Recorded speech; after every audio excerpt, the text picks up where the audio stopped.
Cool. Aren't you ashamed?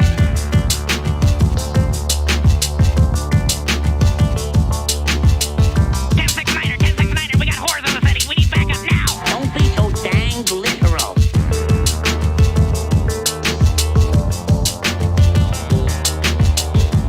Well, you've got one heck of a nerve. Oh my God! The government is here! Run!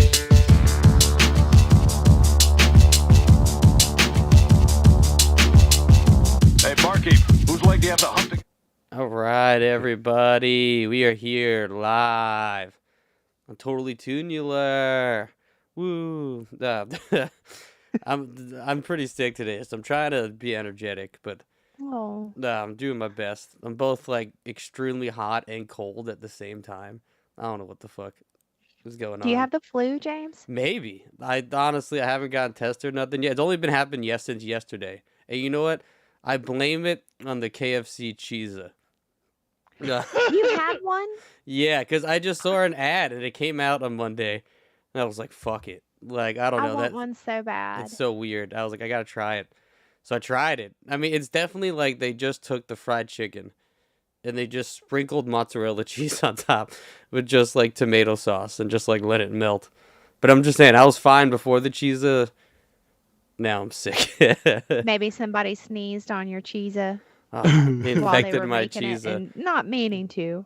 Well, there was also I think they intended on it. well, there was Maybe. also this. It's James. I'm just saying it's fast food 2024 more, but I mean you add James in there, you combine the two, and then yeah, I'm sneezing on everything.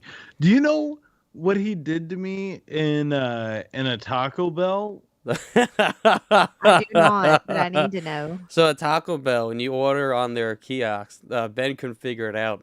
So I just did it for him, and you could put your name at the end of it. And so you put your first name and like your last initial. So I just wrote below J.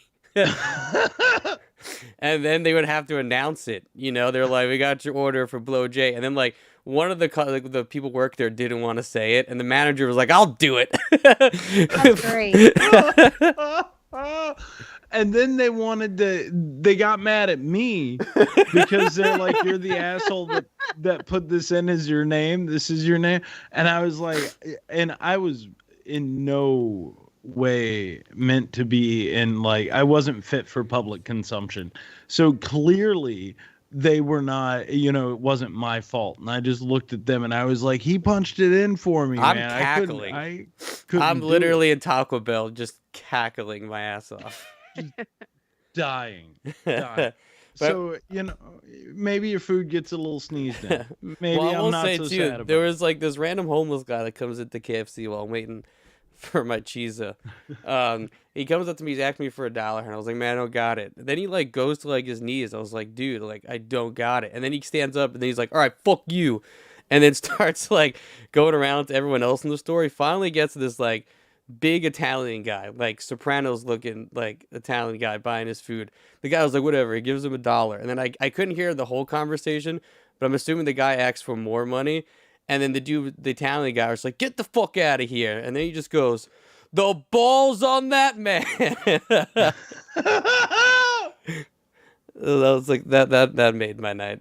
The balls on that man. Oh my God.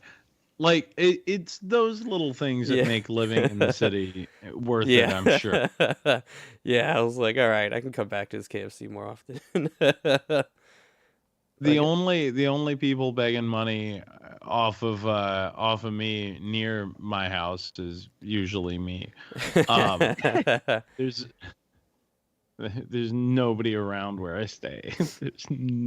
You've been out here. It's dark right now. I think we have to travel into East Nashville and beyond to downtown to get to anything remotely exciting. Well, Madison's slowly becoming exciting. So I worked the haunt during their main season, right? Right. Yeah. Love that little job. It's hysterical. The people are like, they're theater kids to the max. Like it's hysterical. Anyway, long and short of it was my first couple of nights they had put me on exit, and one dude comes up with his shopping cart. And he'd been in and around the parking lot with his shopping cart full of crap, clearly unhomed, like unhoused. One of those guys. And clearly on a whole other plane. Like I don't know what he was full of, but he was full of something, and it looked exciting.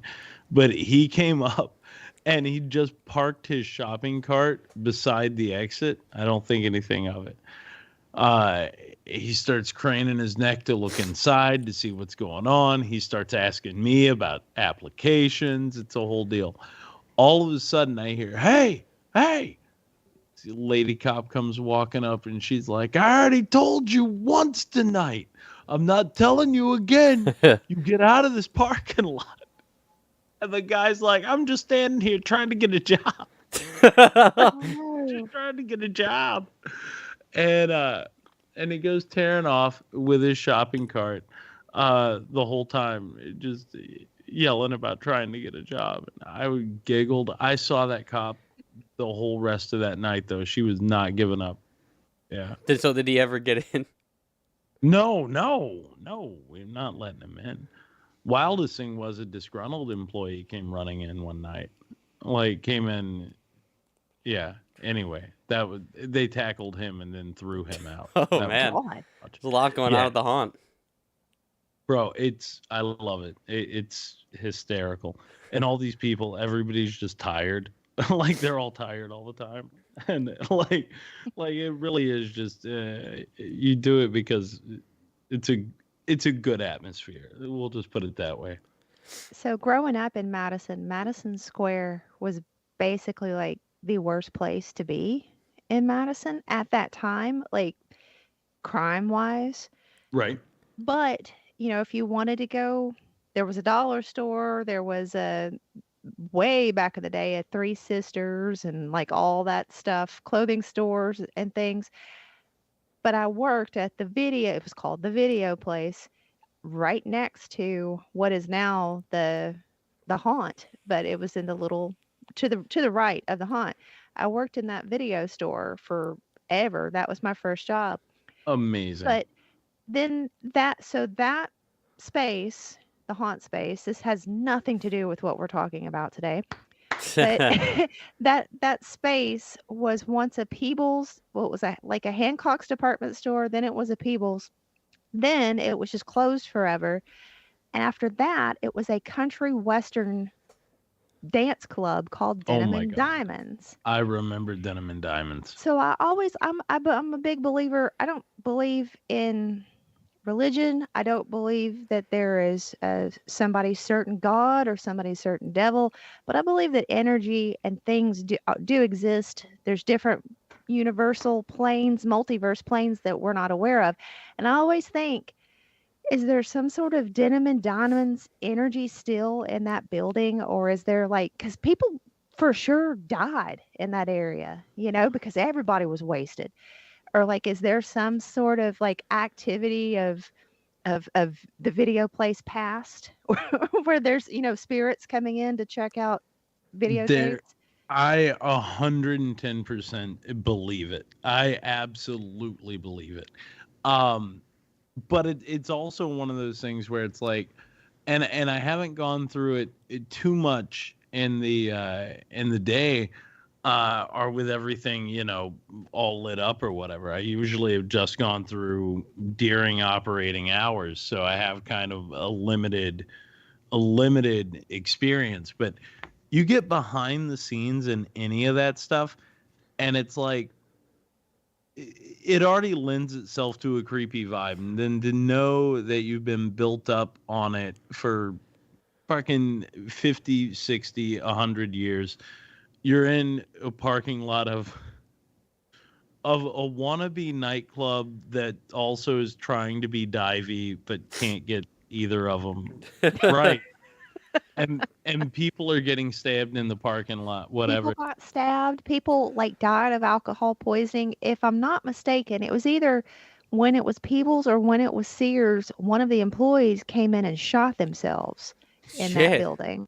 I'm sorry, that's not funny, but like that is not where I thought you were going with that. Yeah, I mean it's a Madison Square is a dark area like for activity. So I always wonder like if anything's imprinted in there, if there's any extra spooky energy around because I don't really go around there anymore. Shoney's is gone. They used to have the Good Country buffet or whatever the hell that was. It's gone. Wow. The theater is gone. It's all It's a like fucking church. it's like a stroll down down memory lane, Liz. It is crazy though. I left for like 14 years and then to come back and see how drastically things had changed, right? And like Wow. in what felt like a short amount of time. I say 14, but I also lived in Memphis for 5 years before that. So it was closer to like almost 20 years before I moved back like full time, right? It was like about 1920. Crazy. Rivergate Mall is now like 4 stores and shutters. And that place used to like That it was the used to place. I was the hop. queen of Rivergate Mall. I was the goth queen of Rivergate Mall. Hell yeah. My Jinkos. But you legit it's weird to see. It is very, very strange to see. And as far as like energies collected in and around the haunt, no, I there's you get behind the scenes, you already get like a weird feeling. You see all of the backs of the set walls, you see where the paths are made, and it feels like a world outside of a world already. And then it's like I can just anticipate, things that ain't there being there. We'll put it that way. Because well, we've discussed in depth our haunt situation at Cloverleaf Studios or Oh whatever. yeah, that was awful. But I wonder though with that building in particular, with all of the things that I know that have happened there, on top of all the things that I don't know that probably happened there. Oh my God. All right. So real quick, on top of that, we also have a few people in the chat tonight. We've got Cody in. Big Dan is here, Big our Dan. sponsor. Big Dan in the Big Dan live Big chat. Dan, was he a Rivergate connoisseur, Rivergate Mall connoisseur? I mean, who do you think started their hot topic, right? And then we got Dwayne Steeler in the chat as well. So it's a veritable who's who's. Welcome everybody. Big Dan live chat's popping off. So yeah, no, Dan, obviously he was. And I love doing this because I can make up my own Big Dan lore. No, of course. We need to write a book. Oh my God. It's an official, totally Toonular Like release. the world according to Garp. It could be like Big Dan according to Ben. And I'll just and then you can do like inserts. Both of y'all can do like little inserts and footnotes. Perfect. It'd be amazing. I'll craft the narrative, but you guys come back in with those supporting details. I'll read the audio book with an opening of When I'm 64. And then every time the word titties is mentioned, it has to be Brandon just going titties. Well, Liz, how's it going? Because we did miss you last week when we talked to you, man. Yes. It sucked, and I am so sorry to have missed that episode of any episode. Hopefully, we can revisit Masters of the Universe. I mean, in there's some going to be form a or part fashion. 2 at some point. So, but you guys did a great job with Yeah. it. I had a good blast. That's my childhood. So that reboot was a big deal for that not to suck. Yeah. And you knew that it was in good hands with Kevin Smith, but also it's, whatever it was, Netflix. So hit or miss. I mean, if But you ask it certain definitely people, has the soul. I mean, yeah, we said a lot last week, but I mean, if you ask certain people, they definitely failed, Yeah. 'Cause it Yeah, got a lot of there's hate. people that even refuse to watch it that are like my age that refuse to watch it. So Hey, I to love it. each his own.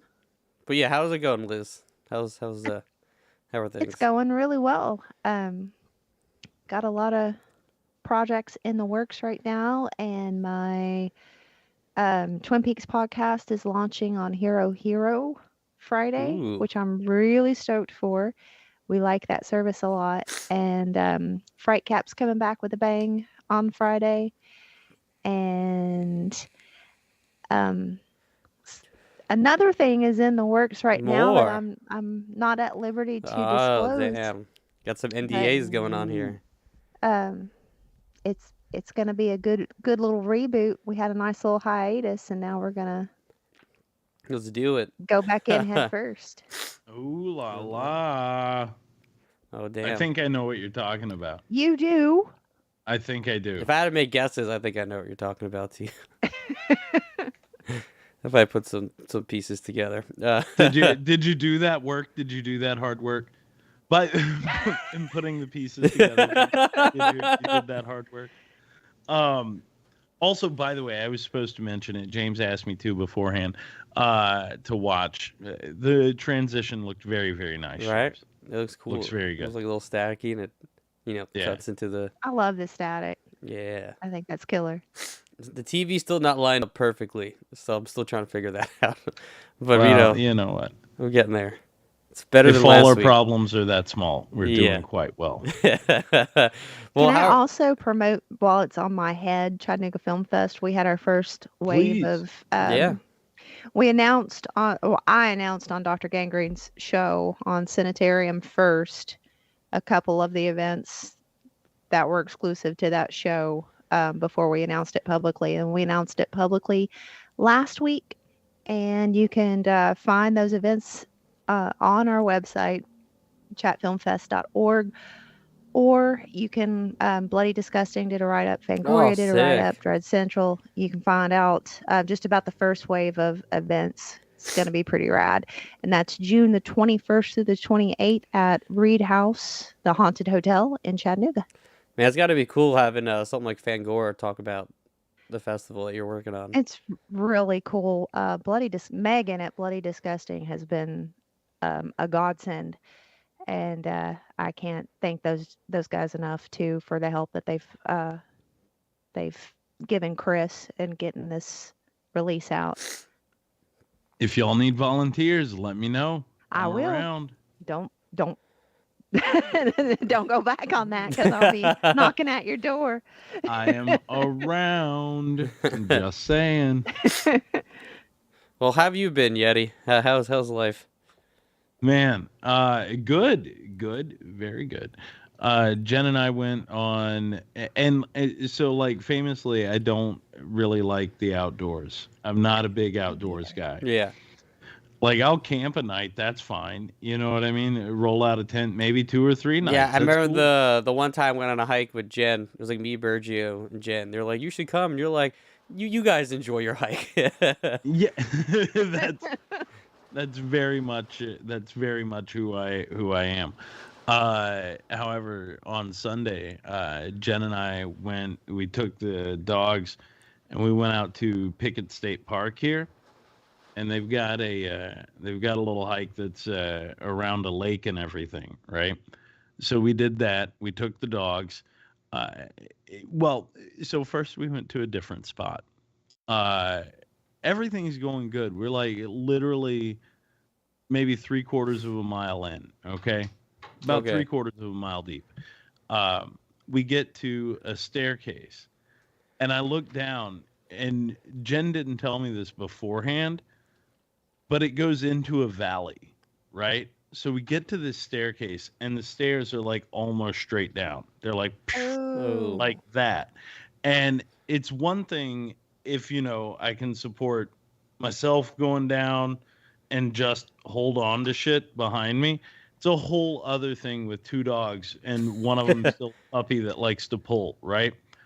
I could have swore to God, and these things they just keep going down is what it seemed like. But anyway, we look at the steps, and I balk immediately. I'm like, there's no way we're going down with these dogs. It's impossible.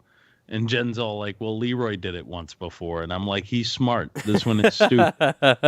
You know what I mean? Like, she is dumb and will pull me to my most certain death. Right. Aw. So we backtrack that 3/4 of a mile. So now we're already a mile and a half deep, and I'm like, I've done all my walking for the day, right? Like, we're good. This is perfect. No, we find Pickett Park, and we find this lake trail. 7 miles we walked with these dogs, plus the other mile and a half. I walked 8.5 miles on Sunday, and I don't walk 8.5 miles, especially not in the woods usually. So, but I felt very good, and it was wonderful. And it was a good time. Now Jen is telling me we have to make more hikes. So so I get That to 8 get miles the going to turn to 10. Man, listen, we were 2 away from it, and it's funny because like I used to bitch a lot when we would go on hikes. Like it was the thing I did. Would start complaining, and at one point we're maybe like 3/4 in, right? And Jen was like, wow, I remember a time when you used to just, you would never make it to this point in time. She's like, 3 miles ago, you would have started complaining and then been done with it and gone back to your truck. And she was like, I'm just surprised you're not even complaining. And I was like, I'm saving it for the end. I'll go through all the hits right at the end. And it was like clockwork, man. I'm not even playing. The car is in sight. It's very far away still, but I can see it. And then the next thing I know, like my knees start hurting, the dog starts pulling harder, and I just am like, fuck this shit. This is crazy. I don't see why we're going. Hey, that's still progress, complaining at the end rather than the beginning. I ran through my entire gauntlet of typical hike complaints in like less than 30 seconds and was done. So the last time that you went hiking, you were probably like half the size you are now, right? So, well, that's the thing. No, that's amazing though. When you really put it into perspective, how much you've done, how much work you've put in to get to that point. Easily like 50 to 60 pounds heavier. Yeah, easily. The last time I went on like a big size walk. Yeah. So, yeah, Jen didn't want the dogs barking. Anyway, so yeah, the last time I went on like a really big kind of walk, it had to have been. I was bringing in the dog food earlier today, and the dog food bag that we get is like 40 pounds. And I was carrying it up the steps, and then I looked at it, and I was like, God damn, I've already lost this dog food bag, plus like another 20 pounds. That's wild. That's wonderful, though. And then, but carrying it up the stairs, I told Jen, too. I may have been a little stoned. I told Jen. I says to her, it's like, yo, with this dog food bag, it's like I was lifting that every time I had to get off the couch. It was like I was lifting one of those, too. It's crazy. It's crazy. But anyway, yeah, big hike. It was very nice. Working with Jimmy and Reeves a lot, very closely. Yeah, I've heard. As we're getting, I know, right? It's nuts. It's nuts. We're moving forward on Camp Nudaway in a way to where I'm talking to both of them more than I've talked to both of them in many, many months. And it's awesome. It's awesome. I did neglect to call Reeves this morning, but that's my fault. Well, he's in the chat now, so. Yeah, I'll tell him I'm sorry here, and then I'll talk to him afterwards. They got away from me.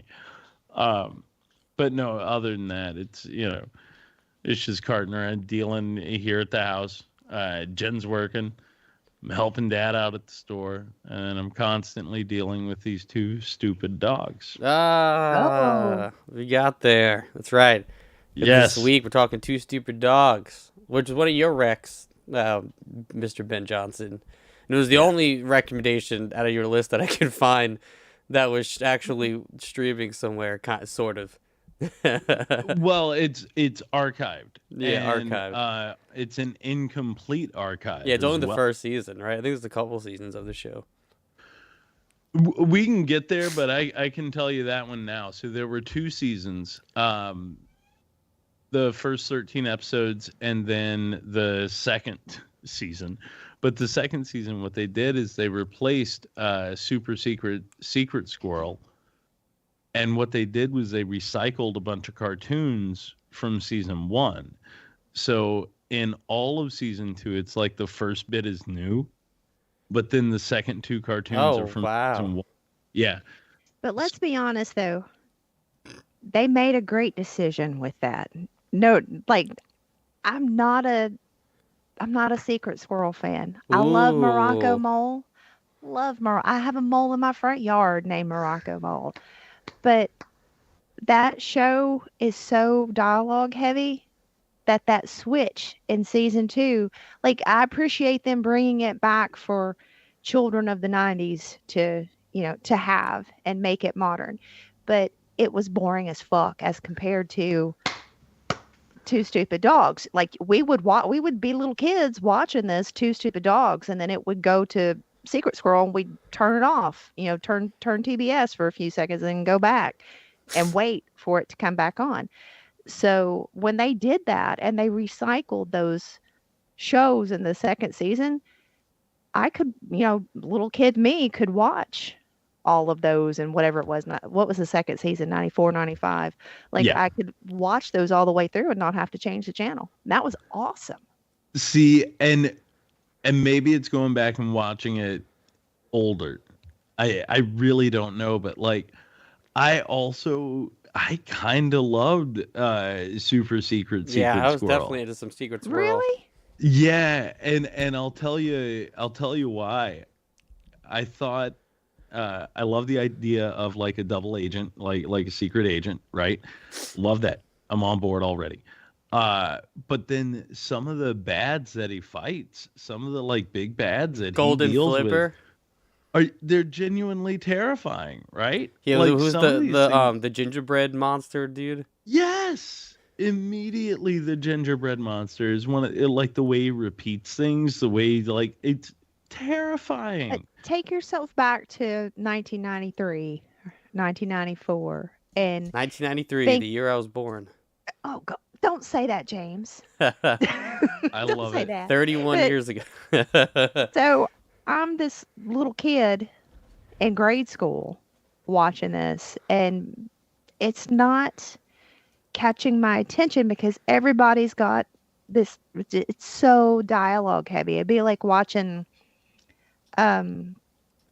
Johnny Test or something like that, and there's so much dialogue that it's just too much for a little kid to let it sink in. Now, if you were a teenager, like older, or if you were, me watching it now, I would probably, like, we've watched a couple of episodes for this show and rewatch Secret Squirrel, and I can see, it is a good show, and it, the dialogue is funny, and the interactions and the relationships are funny, especially with Morocco Mole, and I'm glad that they brought in different characters into that fold too. I love Penny.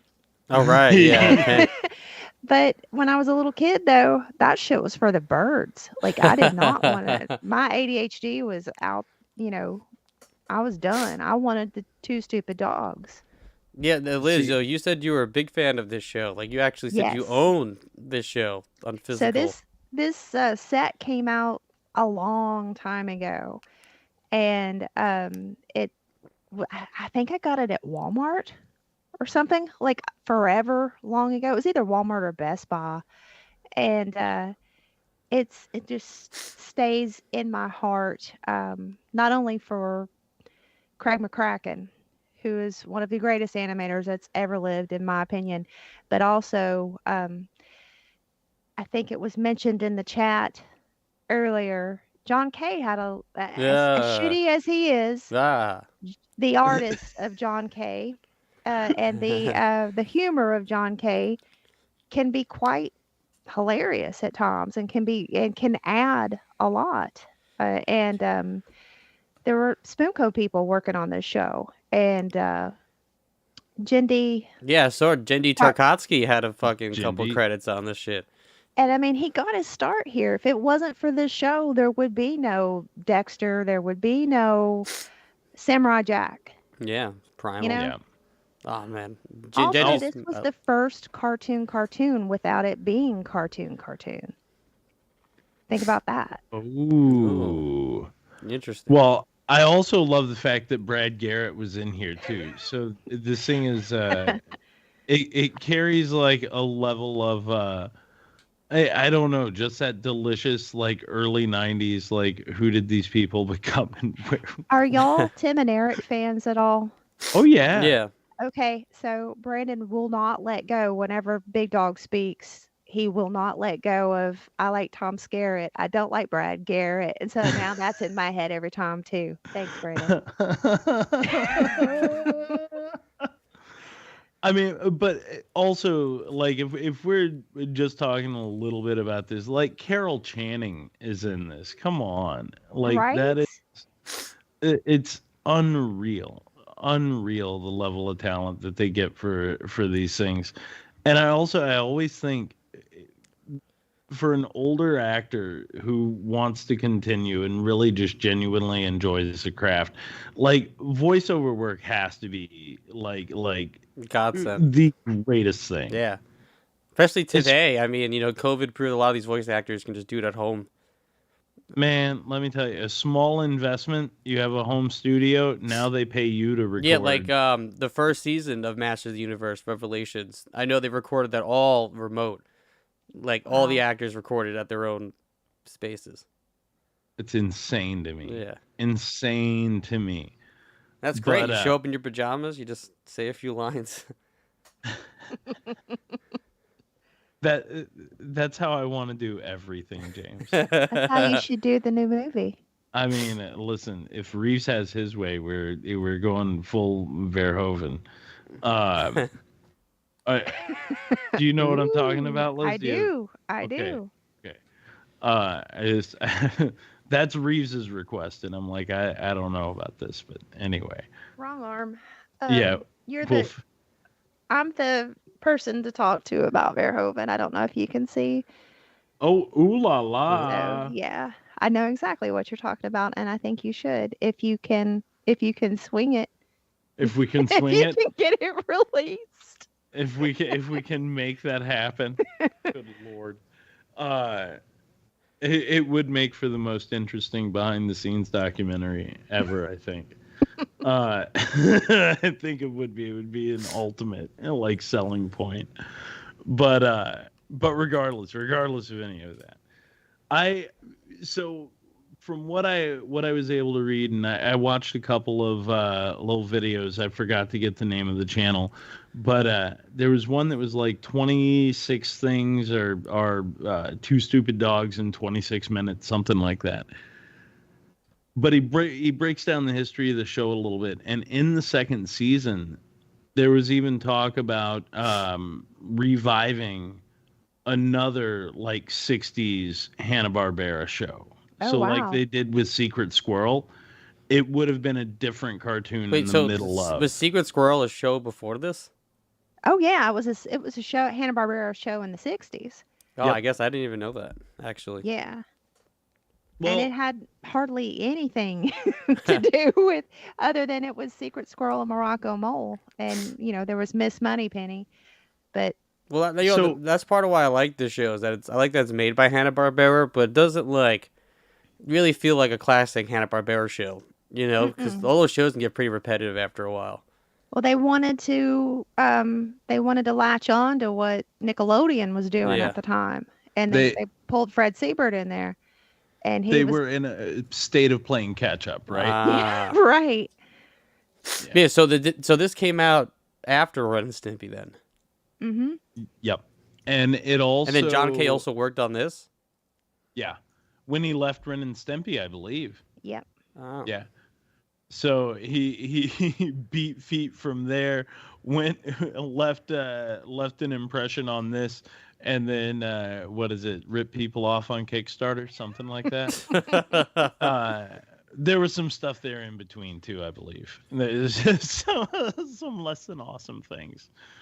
Um, but okay, so yeah, it looks a little less Hanna-Barbera, but at the same time that so it's around this point, or at least inside of its run, that we're getting Space Ghost also, right? Yeah. 90, 93, 94. Yep. So if you look at sort of what they're doing, what it feels like is things associated with Cartoon Network and Hanna-Barbera properties and these older sort of cartoons. It is like they're putting that new spin on the old. Well, I guess they're trying to save their ass too, right? Essentially. Well, it's like what Marvel would do with like a Moon Knight, or like Yeah. a guy who was thrown into one book that fans all of a sudden latched onto. Yeah. And then he gets this giant revival later on, Yeah. because he's got this cult following. I think that's what's happening with like Secret Squirrel stuff. But I Is- can't think yeah. of any of the like after this, like this was the first cartoon before those existed, and then it went to What a Cartoon show where we had all the little clips, and that's where Dexter came from and everything.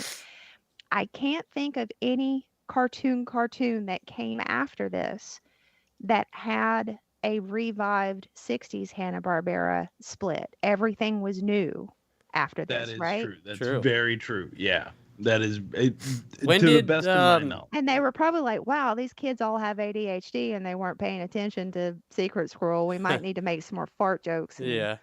I mean, do something. When more did innovative. Hanna-Barbera officially go under?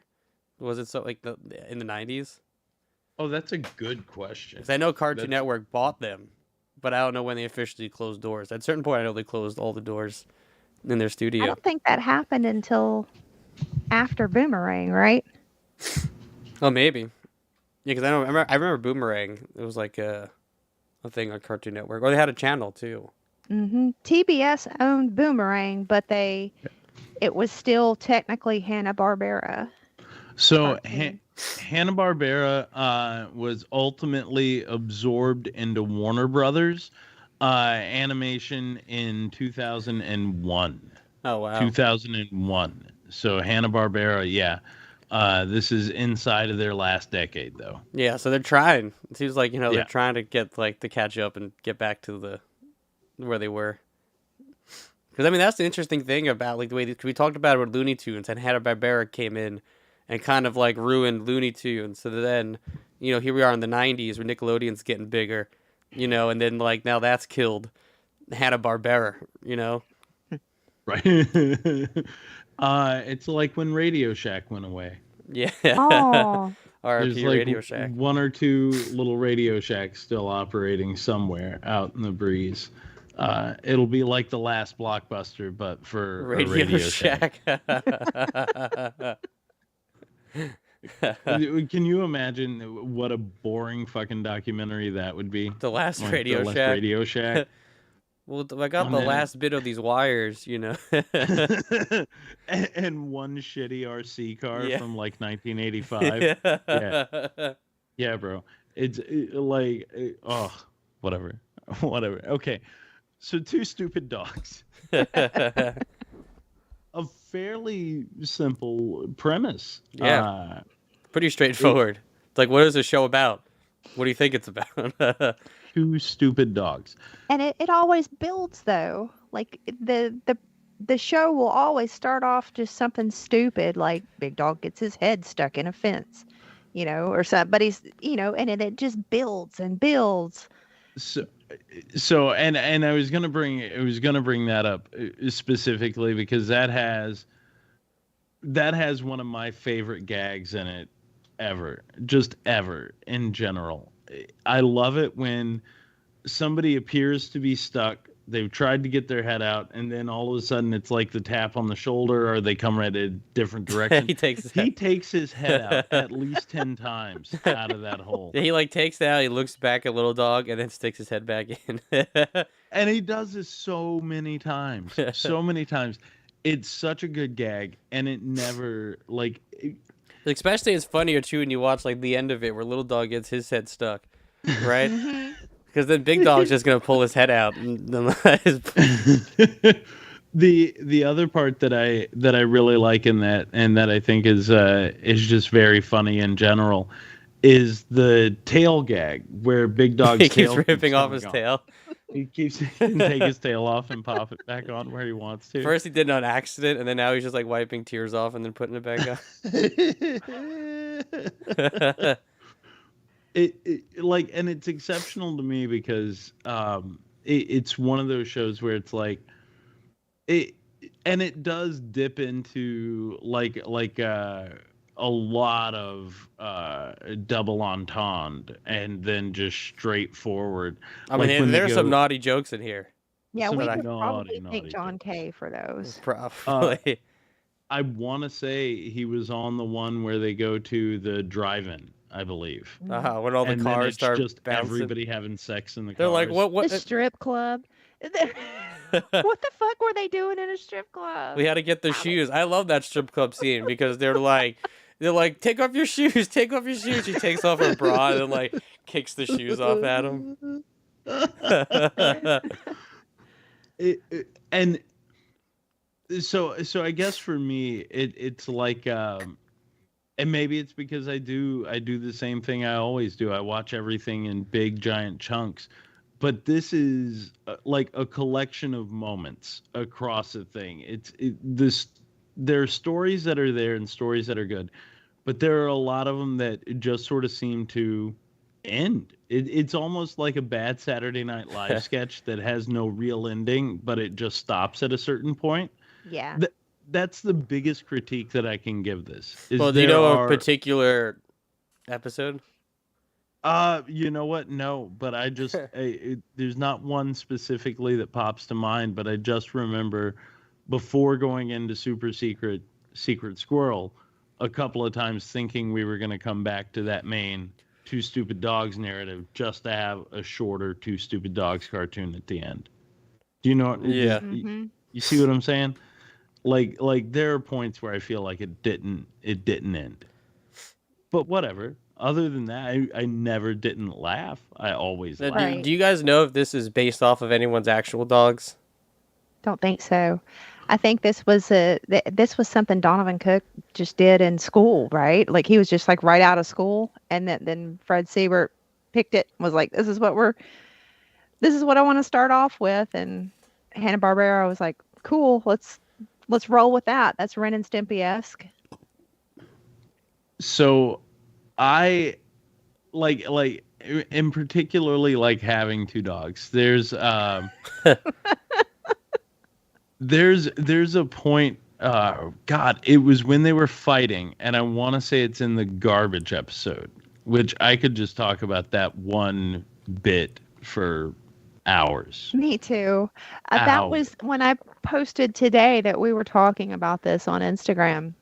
The response I got from like pages worth of people was, I want the toilet seat. I want the toilet seat. I want the toilet And they seat. just start cutting up with different excuses of why each of them deserve it. But then it starts going off to like random I'm things. little. Yeah. I was little once. I was little once. But no, even beyond that. So it's I guess maybe a little bit more minute and more in sort of the animation. And maybe it's the limitations of animation at the time. I don't really know. But what I thought was hysterical was when they showed the dogs fighting, and they're inside that whirlwind sort of puff of smoke or dust or whatever it is that they're kicking up as they're fighting. And you see the little arms and the legs come out. It feels slow, right? Watching that visual feels slow, but then you hear the all over the top of it that is much quicker than sort of the way the visual is moving. And and again, maybe it was my state of mind. I don't know. But I looked at my dogs and I'm like, that's what it feels like when you guys are wrestling. I was like, Aw. the visual seems to be like so slow, but there's like so much noise attached Yeah. to it and so much teeth and hitting, but then the ball of dog just moves slower. Well, that's thought- why I was like asking if it was based off anybody's real dogs, because the show is very much like these dogs feel like they could be. I mean, the gags are goofy and out there, but they're doing dog things that feel very Yeah. very dog-like. No, these people know dogs. Yeah. They know dogs. Would That's Leroy be big dog? 100% yes. The older he gets, he is very much big dog. Loretta is little dog. Leroy went through a little dog phase, and I just feel like Loretta is stuck in little dog and will never be big dog. But yeah, but with maybe a little bit more of an attitude than big dog has. Because it's like the episode where they got to they're trying to open the door to get that can out of the grocery store, and they're like, we got to go steal shoes. It's like that's all I remember is my dog's always trying to like steal my shoes constantly. So it does feel very perfect, where it's like I can just imagine in a writer's room. Well, put yourself in the mind of a dog. Yeah. Put yourself in that dog's. All the writers are headspace. going on 4 legs, in the writers' room. They're like, woof. Oh, well, we got to get the can. The door does. We got to get around outside the door. We've got to do everything. It's like lunchtime. Somebody comes with like a bunch of dog bowls, and they all gotta go on the ground. Like out of the dog bowls in the writer's room. There's a fire hydrant with a bunch of dead grass around it.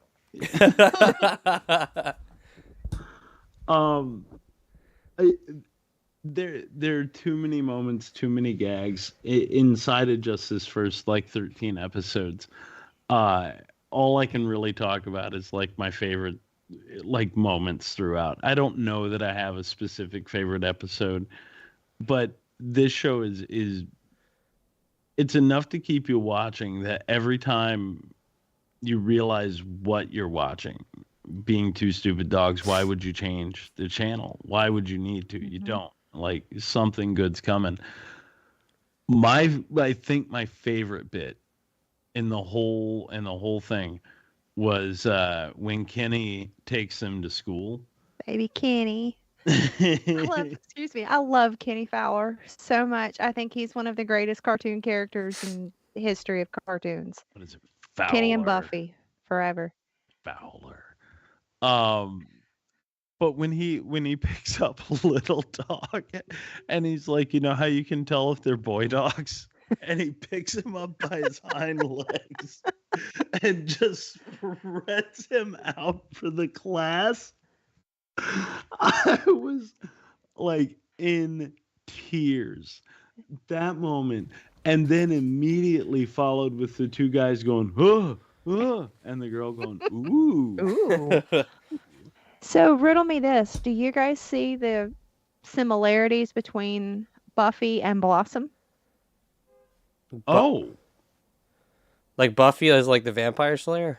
Buffy, the little girl that Oh. Kenny's in love with in this show. Oh, and And Blossom. from Powerpuff Girls. Oh, I didn't even Like, think about I it. see the beginnings of Blossom. I see the beginnings of the Powerpuff Girls If style in Jendi is Buffy. doing, because I saw he's like an animation director and storyboard artist, I'm assuming a lot of that probably crossed over. I can see that being his thing, doing, because this show looks like Dexter's Lab or Powerpuff Girls. Like, it has a very very Yeah. similar style. Oh, Craig McCracken was working Well, so there you go. art on here too. Yeah. So like it's very obvious to me. Wasn't and it I Phil? didn't notice it.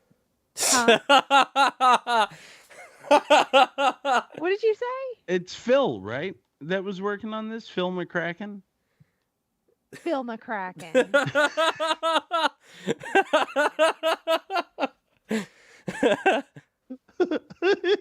You had to, didn't you? I have bit my tongue at that's what she said for an hour now. She had to go there. Okay, I'm sorry. I'm good. Thank you. We're sorry, Craig McCracken. I mean, So- Craig McCracken's still a cool name. Yeah, no, yeah. I'm sorry. It's okay. It's me. I went to a very cheap place. I apologize. Someone had to go there at least once. Reeves says he thought it was Philip McCrevice. Philip, Hey. This is why Reeves went to school for writing. yeah, right. So can we talk about Mr. Hollywood and Mrs. Hollywood, who makes an appearance too or two? I love that character so much, and I don't quite even understand why they put this large, bumbling, hateful man into this mix. Which episode was this? So many of them. Yeah. Okay. So, isn't that cute? James doesn't know what he's talking about. Ain't that cute? But it's wrong. I mean, I remember that guy because he pops in all the time. Yeah, that's Hollywood. Okay. That's Hollywood. So in Ren and Stimpy, there was a carryover guy too. And like there were characters like that would carry over to different episodes. And I can't help but think that was some sort of play on that. So it feels like it. It absolutely does feel like it. I love the idea of a character that can be sort of anything and everything, like the constant foil, you know? Yeah. If you're going to put people in different environments, different sort of whatever, like the more familiar faces you have in a kid's show, I think the better. Yeah, it's like the naked devil in Cow and Chicken. His butt. Yeah. I things like that I think help. And if they constantly are showing up, and if they're, it feels like no matter where the world is taking you, you're still squarely inside the world when you see those familiar faces. Like I remember there was one episode. I can't remember the episode exactly, but he's like dressed as like a girl, like a woman, but he still has his same like 5 o'clock shadow. Yeah. That's when they dig up the bones of her Miss Hollywood's or Mrs. Hollywood's dead monkey. Oh my god. When he What comes a out, weird ass episode. when he comes out with that skull on his head, and like it is like this show goes to some really, really interesting places, like from the straight out just sexual overtones, because again, back to that drive-in, friction causes one of the cars to blow up. Everybody looks around like, whoa, and then they just go back to fucking awesome. In this one, now we're digging up graves, we're digging up dead bodies. We're in the it is wild. And then some of them can be as simple as the dogs find trash and have to split it up. Right. It can get that convoluted and crazy, but then this show also lives in a space where it can be that simple. He gets his head stuck in the hole. He gets, That's why I'm surprised, honestly, this didn't last longer, due to that fact that you can kind of take it anywhere. It should have. It I really agree. should have, because all you have to remember is food and ball, right? Yeah. Food and ball. That's what Ball. Kids really gravitated. Like once they started doing that, that What a Cartoon show, and these artists that worked on this show were able to get their little snippets in, their little shorts of Dexter's, all of that just coming out. That ushered in the marketable, like Two Stupid Dogs was great, but how was it marketable to children? Oh, Other than interesting. it was just two dogs. But it wasn't really something, it wasn't like Dexter. You didn't have something you could make a super cool toys out of and possibly a video game. That's true. It just I wonder wasn't if there's marketable. any Two Stupid Dogs toys. I'm gonna look that up. From a comedic standpoint, from like a watchability standpoint, it's tremendous. But yeah, That's the only thing I could think of too, Liz, is that like you could you could sell Happy Meals with this. You could put big dog, little dog. You could put Yeah, I the don't see characters in a any Happy Meal, merch, any but toys. you can't sell toys of this I've Right. because I've seen some eh, people here make some their own shit. Someone made a skateboard, but no, I don't see any Oh. toys or merch. Mm-mm. eh, I don't remember anything Yeah. being out at the time. well, and I'm just sitting here Speaking thinking, of relics, Toys R Us in the Hanna-Barbera Yeah. section. oh, Oh, You remember that? Toys R Us. R.I.P. Jeffrey Giraffe. What? I'm still a Pour Toys R some Us out. kid forever. I don't care. But but yeah, as a kid, it's a hard thing to play. Like GI Joe makes sense to play. You know, Barbie makes sense to play. Those things, but this is like, oh, now we're stupid. We get the can situation. Like we set Right. that up at home, and it feels like it doesn't lend itself to play in the way that a lot of Yeah, even I Ren feel and like Stimpy watching does. this would make me want to just go play with my dogs more. For real, for real. But like Right. even in a situation with like Ren and Stimpy, because if you look at, oh, pardon me, I came unplugged. If you look at Ren and Stimpy, um, they are active in their world in a way that Big Dog and Little Dog aren't. They and again, not to cast aspersions, but it's hard to market a thing where, well, what are your characters' names? Big Dog. Dog Big and Dog Little and Dog. Little. It Oh, wasn't like Powerpuff Girls where you had, Yeah. each kid had the one that they liked, or yep. it Even wasn't. Pokemon. Even Yeah. Pokemon. You know, this is a hard thing I can see on a playground. Now, I was 13 when it came out, so I liked it because it was random. Yeah. It was weird, it was different. It wasn't necessarily for kids, but it was still a cartoon. It was good.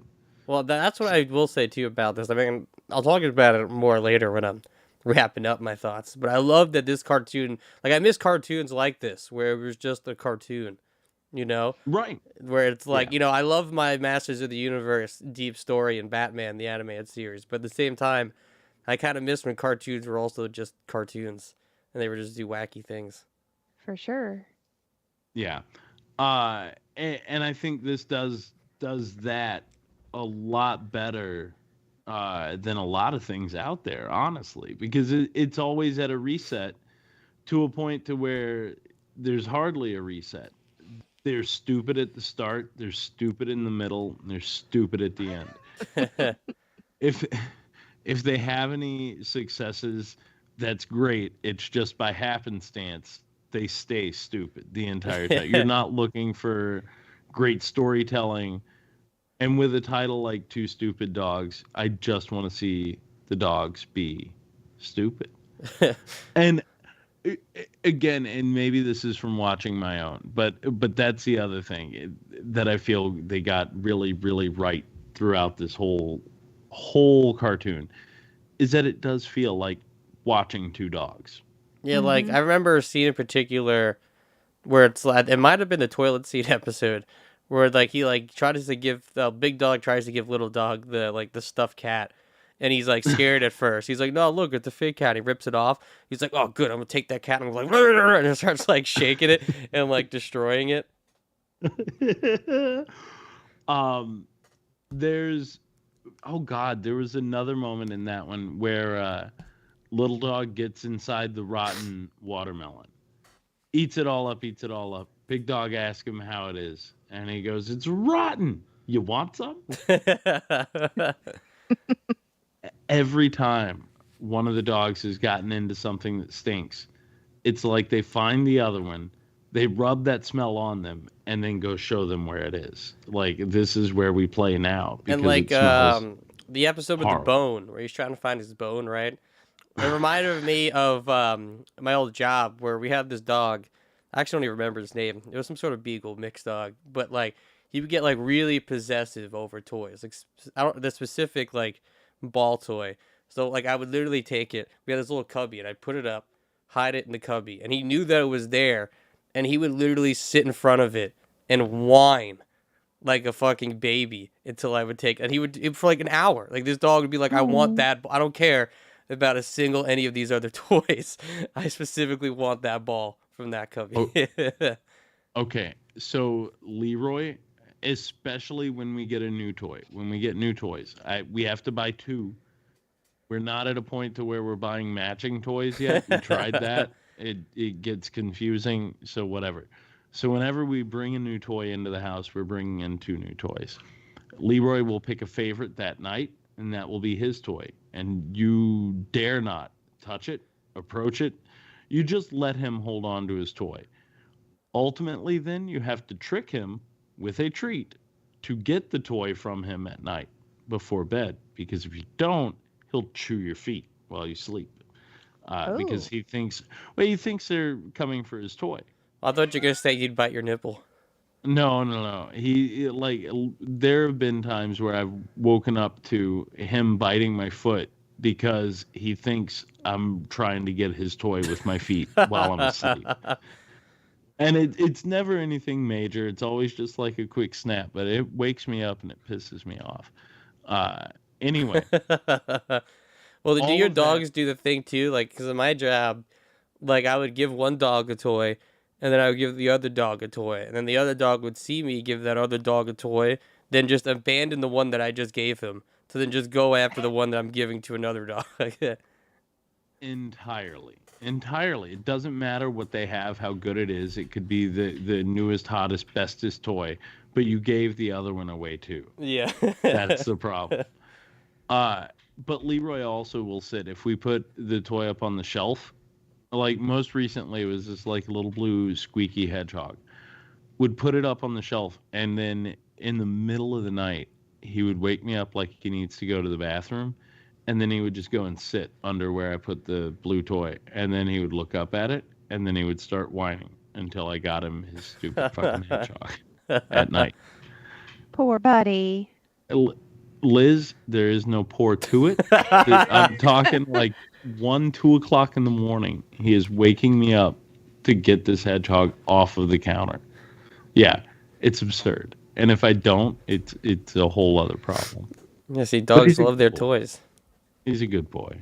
He's fine. Yes, when I see these dogs fucking traveling the world trying to get their one bone, I believe a dog would do that. For sure. And that's the one where it's on his head the entire time. Yeah. It gets like the that. genie too, and the genie's like, you get 3 wishes. He's like, I wish I had my bone. He's like, it's on your head. He's like, if it was on my head, I would know.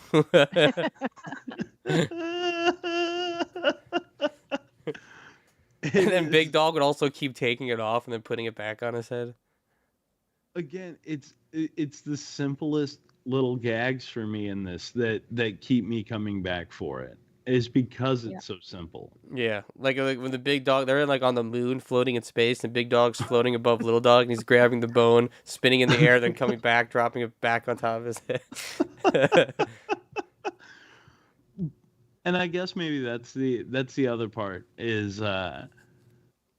in those moments, and even on a more heightened sort of note, the head stuck sort of metaphor, but like when I see him pulling the bone off his head, I just remember being like a teenager with your buddies, and you're like yanking the caps off everybody's head. You know what I mean? Yeah. You're fucking with your friends in that moment. It's fine. It's okay. Like, I'll take this off, see if he ever notices. Well, I didn't wear hats all throughout high school because my friends keep stealing my hats from me constantly. Like just full blown, like this is my hat now? No, but they're all taller than me. So they would just take it off and they do that thing where they hold it in the air. Be like, come on, you can reach for it. Bullshit. So I didn't wear hats. I just stopped wearing. I didn't start wearing hats again until I was like 23. James, I love how this is arguably, I think, my favorite thing about you is like you'll face like these challenges with these idiots, people doing dumb stuff, and then you're like, fuck it, I'm making a life change. And then a decade goes by and you're like, now I'm ready. Now is my time. Now is hat time. Hell yeah. No one steals my hats anymore. No, but why? Because you live in a world of adults. Adults. You live in a world of grown ass people, right? Yeah. Well, sort of. We're like kind of adults. Look, I was gonna say, like, Ben, you and I are barely adults, and like we're up there, and we're barely adults mentally. I try not to be as much Uh-uh. as possible. But that also much to my detriment. Same. But whatever, we'll figure it out. We're good. We're good. But anyway, no, I don't know really a lot to get into here because again, there's not a lot of these big pop sort of moments in this. Do you know what I mean? Like, I guess it's easier when something is a narrative to talk about sort of the beginning, middle, and end. This is a joke that, Yeah. that It's just a carries joke on fest. for 25 episodes. It's just literally entertaining. Yeah. This cartoon is entertaining. You're not in it for a storyline. You're not in it for character development of any sort. You're in it to laugh. I guess overall, like where we go with something like this, I guess we can get into more of the ethereal. In your life, who are you? Are you big dog? Are you little dog? Are you Mr. Hollywood? Who in this show? Who are you in your life? I'm Kenny. Nice. I'm somewhere between Kenny and Red. Yeah, I gotta love Kenny. I love when he we probably talked about this before when I stood up, but I like the episode where he meets the girl in the park or in the playground or whatever, and he was like, "We held hands." Yeah, I was like, Kenny got his win. Who would you be, James? Who would you be? Big Dog. Big dog? Just because he's just so what I love about Big Dog, he's not just like a really stupid oaf. He's just a very stoic kind of oaf, where he's just like, yeah, I'm down, whatever, I relate to that personally. See, and I want to be Mr. Hollywood, I believe. I want to be. But if I'm looking at reality, I'm probably much more of a big dog myself, and in all honesty. I was thinking about this earlier today. In our little group of people, arguably Dan is the biggest big dog. That's the first person that came to mind. The scene when they're at the farm and the dude's like, I will make some breakfast. I'll make you some ham and eggs, and starts chasing his pig around. I immediately was like, this is how Big Dan makes. This is the start of every Big Dan meal. Of every Big Dan barbecue? Yeah. Yes. He starts chasing a pig around with a frying pan. Bro, if I ever show up at the kitchen and this man hands me a shotgun or or a frying pan to go and take care of the pig, that might be my last visit for a minute. I'm just saying. Or you know how they do chickens? Do you know what they do to chickens? It's the craziest thing. They actually, it's not. It's very humane, and it's actually what is it? Millions of years of human evolution has brought us to this point. But a farmer who's butchering their own chickens on site, and any sort of humane thing where you're killing your food to eat, you want to make it quick and fast. So for chickens, what they do is they have this metal cone. So it comes down to a little metal cone, right? There's a hole in the end of the cone. And what they do is they grab them birds, and then they grab them by their feet, hold them upside down, stuff them into the cone, pull their little head out the end, and then just cut that neck, bleed it out that way, and you got fresh chicken. You know what's funny? Reeves told me that same thing a week ago. I don't remember what we were talking about, but he told me that exact thing. I always think of the boat scene from Willy Wonka when I think about chicken. Oh how chickens go. And that's how I knew as a kid they had to be beheaded. I always think of I always think of pink flamingos when I think of how chickens go. Ooh. Ew. My favorite, like, and it is the greatest bit of like director's commentary out there, for it then to be not just like lore, but it's in the commentary on the movie, and then it's talked about continually now, is the fact that they ate the chicken afterwards. Might as well. I mean, But I mean, they wanted to be the filthiest people they could be. I They love accomplished that goal. I love the way John Waters puts it too. He's like, if you look at it, we made that chicken's life better. It got to be in a movie. It got fucked, and then afterwards, the crew ate it. Chicken's life was great. Anyway, I guess spoilers for a 50-year-old movie. Right?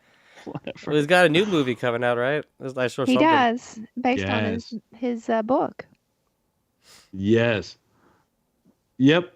Reeves just followed up here. Yeah. He says you keep them in the cone so they don't hurt themselves and bruise the meat. Nobody wants to eat a bruised chicken.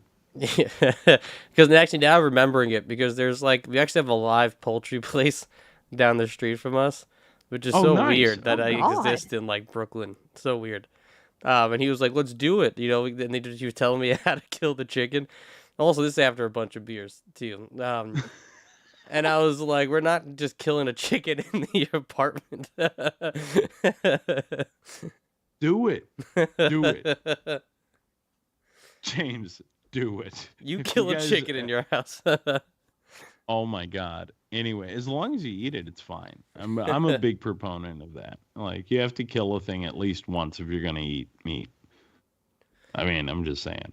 I'd rather live in the bliss of not knowing where my food comes from. You know, chicken's just, it just exists as chicken. It just exists in the packet that Yeah. the store has. Exactly. Yeah. And then the animals are different things. Yeah. They're not the Yeah, same thing. cows, hamburgers, not the same. Boy, do I disagree with that. I'll look at a field of cattle and I'll be like, you're a T-bone. I'll look at another one and I'll be like, your brisket. Just start naming all your cows. But sucks is after actually what you're like, gonna cook. I would really love a pet pig in my life. Like, they're like so cool. And just I would too, to right. be honest. And I love pork. Yeah. And that makes me feel terrible. But I would love to have. I love, especially like potbelly pigs. I love. Yeah, they're so great. And they're just like watching dogs. them. They're precious. You can train them and all that shit. But I Mhm. love bacon. I could never eat bacon again. Yeah. Same for me.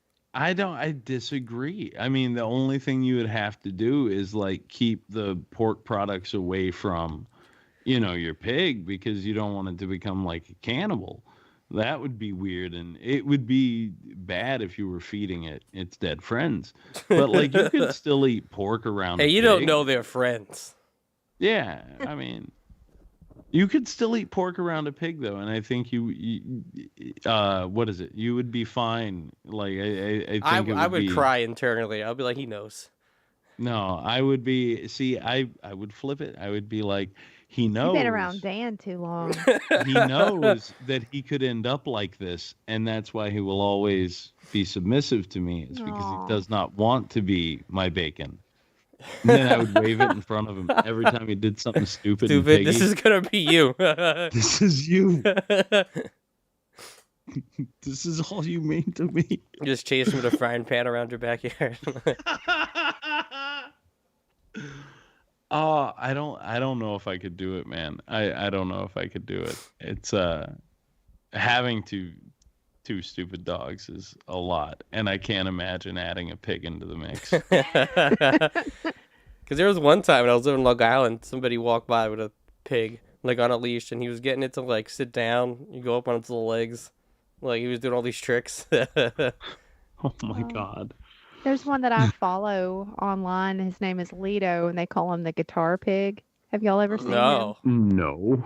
I just love it because the dad's just sitting there like burning through riffs and stuff and playing songs, and Lido just sits up next to him. He loves it. He just wants to sit there and get up on his knee and Aw. stuff and listen to the guitar. And I'm like, I love you, Lito. Aw. But also, I would eat his family. Right, I mean, It makes me feel terrible. Yeah. I don't know. Big Dan says they all want to be bacon. I will tell you this, my father grew up on a farm and he was made to bleed the pigs, and it was terrifying, awful for he hated every moment of it and every time he had to do it. And he also said pigs were very unclean and he refused to eat Unclean. pork till the day he died. Oh, Hated, yeah. would not eat pork. Yeah.